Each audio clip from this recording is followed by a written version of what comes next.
So magandang hapon sa inyo mga idol. So kagigising ko lang at wala tayong magawa. Nandito tayo sa farm ng ating mga kambing at tatambay lang tayo dito, panunurin natin sila. So ito yung ating mga bower, dalawang bower, isang kalahari at isang native na kambing. Yun yung ating barako. So dyan natin siya binibreed pansamantala habang di pa tayo nakakabili ng lalaki na kalahari at lalaki na bower. So ang gagawin lang muna natin is for meat. So maganda rin kasi itong for meat kasi hybrid siya at saka mas in demand siya sa merkado. Ito yung ating kalahari. Yan. Pasok tayo. Kasi ito yung ating bower.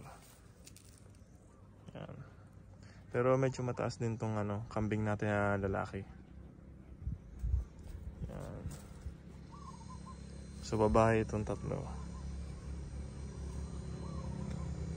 So in time, magpuproduce na lang tayo ng purong lahi ng kalahari at saka purong lahi ng bower. Kasi itong mga bower natin, good for milk production. Tapos itong ating kalahari, good for meat production to. Eh mahal pa naman ng kilo ng kambing ngayon. Ang karne ng mga imported na kambing umabot na 600 per kilo. Samantalang itong native natin na yun nasa dulo, yung mga ganyang native umabot ng 400 per kilo. Ay, natakot. Takot sila, natakot. Diyan lang sila.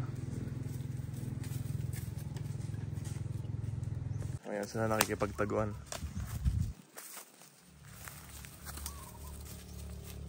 Ang tataba, ang bibilog ng ating mga kambing. Ayan. Sabi nga ng mga professional na magkakambing, mag-start tayo sa magandang lahi. Ayan. Ay, pumasok na. Nahiya na. Okay, ulit sila. Lumabas na. Mahiyain pa sila mga idol. So ayun guys, so hanggang dito na lang muna ulit tayo. At babalik na tayo sa bahay kasi mainit. At yan ang update ng ating mga kambing.